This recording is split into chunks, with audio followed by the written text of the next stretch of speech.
ഇന്ന് അതാണ് പൈതൃകം എന്ന് പറയുന്നത്. പൈതൃകം പലരും നടത്തുന്നുണ്ട്. ഇന്നലെയും നടന്നിട്ടുണ്ട്, ഇന്നലെ മഞ്ഞാന്നൊക്കെ നടന്നിട്ടുണ്ട്. എന്താണ് ഈ പൈതൃകം എന്ന് പറഞ്ഞതിനെ സംബന്ധിച്ച് രണ്ട് വാക്ക് പറയൽ അനിവാര്യമായതുകൊണ്ട് അത് മാത്രമേ ഞാൻ പറയാൻ ഉദ്ദേശിക്കുന്നത്. ബാക്കിയൊക്കെ നിങ്ങൾ ഇവിടെ കേട്ടിട്ടുണ്ടാകും, അതും കേട്ടിട്ടുണ്ടായിരിക്കും. എന്നാലും ഒന്ന് പറയുന്നത് നന്നായിരിക്കും, അവസരോചിതമായിരിക്കും. അങ്ങനെയാണല്ലോ.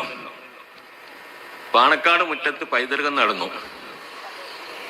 അതിന് നമ്മൾ ഒറ്റവാക്കിൽ പറഞ്ഞാൽ അവിടെ അത് തിരിയാത്ത കുറെ ആൾക്കാരുണ്ട് പാണക്കാട്ട്.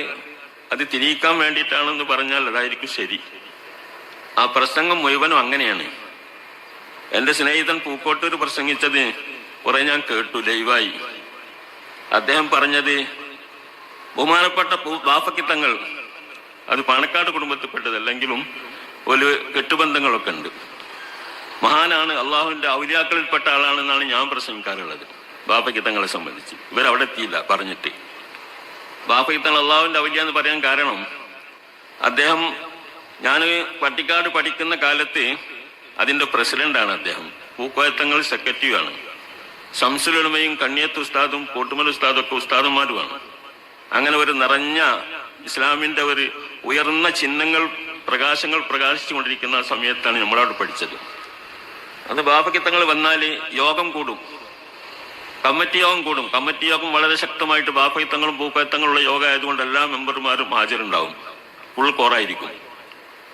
അങ്ങനെ യോഗം എവിടെ എത്തിയാലും ബാങ്ക് പള്ളിയിൽ നിന്ന് കൊടുത്താൽ തങ്ങളോട്ട് ഇറങ്ങിപ്പോവും. തങ്ങൾ വാക്ക് ആ ജുംല പൂർത്തിയാക്കൂല, അവിടെ എണീറ്റ് പോവും.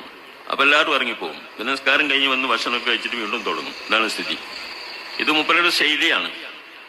അങ്ങനെ ചിലപ്പോൾ നമ്മളെ കുട്ടികളെ വിളിച്ചു കൂട്ടിയിട്ട് അദ്ദേഹം ഉപദേശം തരാറുണ്ട്. ഒരു ദിവസം അദ്ദേഹം തന്ന ഉപദേശത്തിൽ അദ്ദേഹം പറഞ്ഞു, എനിക്ക് ഓർമ്മ വെച്ച കാലം മുതൽ ജമാഅത്ത് നഷ്ടപ്പെട്ടിട്ടില്ല,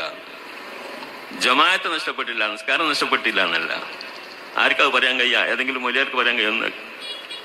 അതുകൊണ്ട് ഞാൻ അതൊക്കെ കേട്ട വാക്കഫിത്തങ്ങളെ ഞാൻ ഔലിയ വലിയ പല സ്ഥലത്തും പ്രസംഗിച്ചിട്ടുണ്ട്. അള്ളാഹുവിന്റെ ഔലിയാക്കളിൽപ്പെട്ട ആളാണ്. കാരണം അദ്ദേഹം ഒരു ആത്മീയ പാണക്കാട് തങ്ങന്മാരുമായി ആത്മീയ മേഖലയിൽ മാത്രം സഞ്ചരിച്ച ആളല്ല. അദ്ദേഹം ബിസിനസ്സുകാരനായിരുന്നു, നല്ല ബിസിനസ്സുകാരനായിരുന്നു. അതിനു പുറമെ കേരള രാഷ്ട്രീയം മുഴുവനും അദ്ദേഹത്തിന്റെ 2 വിരലുകൾക്കിടയിലായിരുന്നു. ആരിവിടെ ഭരിക്കണം, മുഖ്യമന്ത്രി ആരാവണം, മറ്റു മന്ത്രി ആരാവണം, ലീഗിന് എത്ര മന്ത്രിമാർ വേണം എന്നൊക്കെ തീരുമാനിക്കുന്നത് അപ്പടി ഈ കേരളം അംഗീകരിച്ചു വന്ന ഒരു കാലഘട്ടമാണ്. എന്റെ സമപ്രായക്കാർക്കൊക്കെ അതറിയാം. ചെറുപ്പത്തിൽ ചെറിയ കുട്ടികൾക്ക് ഇപ്പൊ അറിഞ്ഞോളന്നുണ്ടാവില്ല. അങ്ങനെ പിന്നെ കോൺഗ്രസ്സുകാര് ലീഗുകാർ അവഗണിച്ചു. ആദ്യത്തെ